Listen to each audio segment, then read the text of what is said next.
All right, let's kick this off with a specific example before we get into generalities. We were talking a little bit here on the live stream about the rise and fall of Joe Vegan. And, part of what makes that example interesting is that obviously he came up to a certain level of success. He had a kind of emotional breakdown, and then he destroyed everything he worked so hard to build up. Already it's an interesting story, in a sense. And I was saying, look, when you have these conflicts with other people on YouTube, you can take it in any direction you want to take it. That includes my conflict with Joe Vegan. I wanted to take that in a more meaningful direction with Joe, where I wanted to have him on the show. I wanted to invite him to talk to me on Skype and hear him explain what his plans are for opening his animal sanctuary. Talk about the economics of actually taking care of a dozen pigs, how much money that costs, but also talk about the ethics. The no-kill animal sanctuary, a lot of the time you're talking about taking a stray cat and putting it in a prison, putting it in a concrete room to wait until it dies. If you think a no-kill sanctuary is ethically simple and straightforward, it's really not. I went over in an earlier video with these pigs. If they live long enough, if you're keeping them as domesticated animals, they get these really expensive and awful health problems. They have to have hip replacement surgery. Well, what are you going to do then? Are you going to spend thousands of dollars to keep this pig alive, waiting to die in a no-kill animal sanctuary, living in circumstances not so different from a farm, not so different from a prison? What's your ethical mandate there? How are you justifying this to your donors? And you're taking these animals and you're giving them a life that in no way resembles the way they would live in the wild or even feral or what have you. You're keeping them alive just so you can one day watch them die. And again, go and visit real animal sanctuaries. You got a bunch of dogs in a cage, and once a day, a guy comes and lets those dogs out of the cage, and they run around the field for an hour, and then he puts them back in the cage, and then he goes to the next cage and lets out a bunch of other dogs. I think anyone who looks at that is going to have to stop and reflect on what is the meaning of this as a vegan charity, and even in a little bit of a profound way, what is the meaning of life?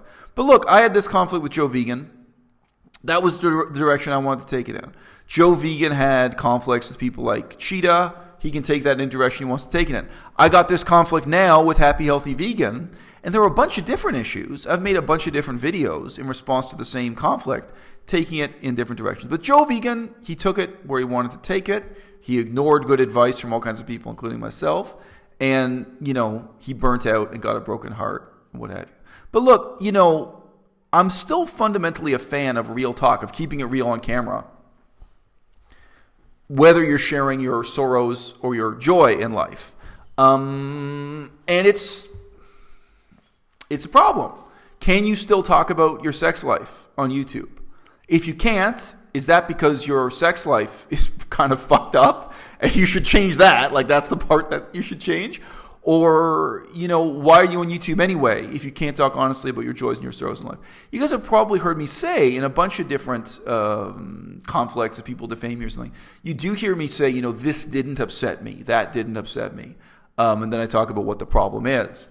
And, I think every single time I've said that has been true. I don't think I've ever come on camera and lied and said I was not upset about something when I really was.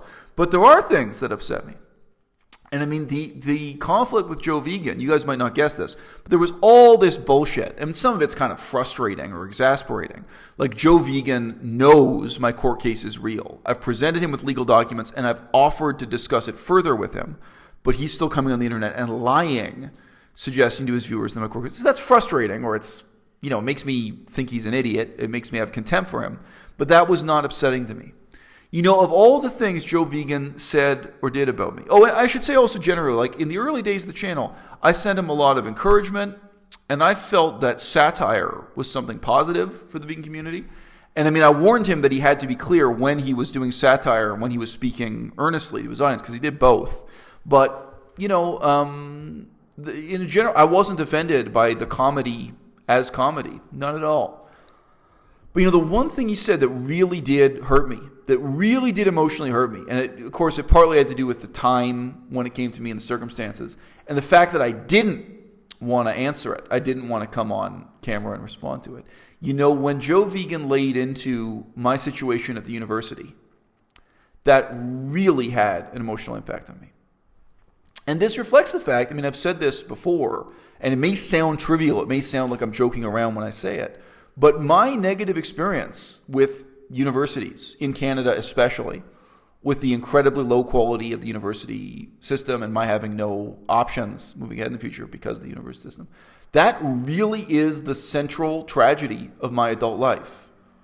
And it's not a tragedy I can escape from or forget about. I was dealing with it back in the year 2000, and I'm still dealing with it in the year 2017, right? It's not like a trauma you leave behind. I'm still now a university student getting a second bachelor's degree because there was no MA program for me to enter. And at the end of this bachelor's degree, my situation in the university system still continues.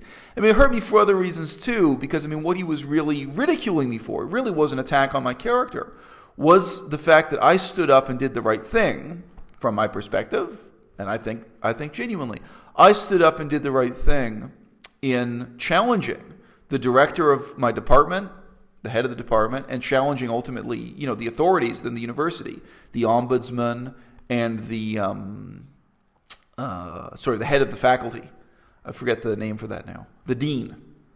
That was me fighting the good fight and standing up for a cause that a lot of other people couldn't stand up for. A lot of other students in that classroom who are 18 or 19 years old, they couldn't bureaucratically or emotionally take that complaint forward and sit down at that board meeting, sit down face to face with the dean and the head of the department and say, hey, this program is a disaster. You guys need to step up and recognize the problem and maybe lift a finger to solve it. So to have him, again, not even challenging me, but, ridiculing me, that opened me up to public scorn and derision and inviting his audience to laugh at me for that. Because of my background in university education, the ongoing tragedy in my life, really, I can say it in an offhand way, but I am emotionally fucked up about it. I am. That really wounded me and put me in a position where I'm watching that video from Joe Vegan, and I can think of a response. I can think of coming on camera and explain what I'm explaining right now. But I don't want to. I don't want to be held up to ridicule in the precise way that he did on that. And I don't want to explain what I was doing at the university and why I stood up for that issue and why I, ultimately there's a bureaucratic component. There's a paperwork component to it. There's also literally standing up on point of moral principle and telling an academic department that what they're doing is bad and wrong and needs to change. For me, again, that made more of a difference in the world than, I've told you, back in the day, I stood up and went to City Hall and presented complaints. And it's like, of course, there are deep and shallow levels to this, but there's also this sense in which I'm always talking about the importance of that in veganism. We need people in this movement who can take a complaint on paper and at the podium and in the boardroom, who can take a complaint to City Hall, who can take a complaint to the board of directors in any institutional setting like this. So, wow. Of all the things he said to me, or said about me, publicly or privately, that's the one that really, really got to me. And now you guys know, if you watch this channel regularly, I'm still going through the paperwork for a divorce. I'm separated, but not yet legally divorced in France. I still have a legal struggle going on in relation to, joint custody for my daughter, this kind of thing. So you might be surprised to hear me say that my experience with education is the defining tragedy of my adult life. But it is. As terrible as my experience was in being separated from my daughter. Because, the level of sorrow, the level of really even physical pain you experience on an emotional level and on an instinctual level, that's deep. That's deep in terms of evolutionary time, deep in terms of instinct. Waking up in the middle of the night and feeling that your daughter ought to be in the room with you. Because I spent the first year of my daughter's life taking care of her 24/7. So, there are some men, their daughter is born, but they're still going to work 7 days a week. They don't see that much of their newborn kid. I was with my daughter, what do you want to say, bonding with her, but I was spending quality time with her 24 hours a day, 7 days a week. I had no other job. I had no other duties in life aside from assisting my wife, which includes things like mopping the floor and taking care of my daughter. And we had no other, family helping. We didn't have any aunts or uncles. We didn't have a servant or anything. We didn't have a cleaning lady or anything. So that was all of my time and effort. And then to be suddenly and traumatically separated from your daughter. Yes, that is a type of sorrow many of you will never understand. No offense. But still, I can at least say that is just one point in time. And my problems with higher education in Canada, being a prisoner of my passport, being stuck in that system, is a problem I never get to escape from. Yeah. Bottom line on this, two morals to this story, okay? One, if you can't be honest about this stuff, the sorrow and the joy in your life, on YouTube, don't come on YouTube. Whether that's because you have a job you can get fired from for being honest, the way I'm being honest right now about my sex life, about my divorce, about my situation in university. If it's because of your job, recognize that, get it off YouTube. If it's because of you and your life, if it's because for some other reason, really think about it. If you can't be honest about the sorrows and the joys in your life, don't come on camera at all. Don't come on the internet at all, in a sense, right? And, the other one is just any one of these conflicts, any one of these debates, no matter how deep, no matter how shallow, it's an opportunity. It's just an opportunity for you to take the topic in any direction you want to take it. A few weeks ago, I saw this one video from Rich Piana, this bodybuilder. A lot of people laughed. They were just amazed that I made a video responding to Rich Piana. But to me, whether you think of that video as deep or shallow, I watched that. I watched this other guy on the internet. And I thought, well, I really want to respond to it. I really have something to say. There's something meaningful in my life I want to share. And I guess that's the best reason to be on YouTube. I guess that's the most rewarding way to be on YouTube, is just to have that self-confidence and also to have that vulnerability. Come on and share the joys and sorrows of your life and see who else is going to jump on and share your life with you. Hit me up.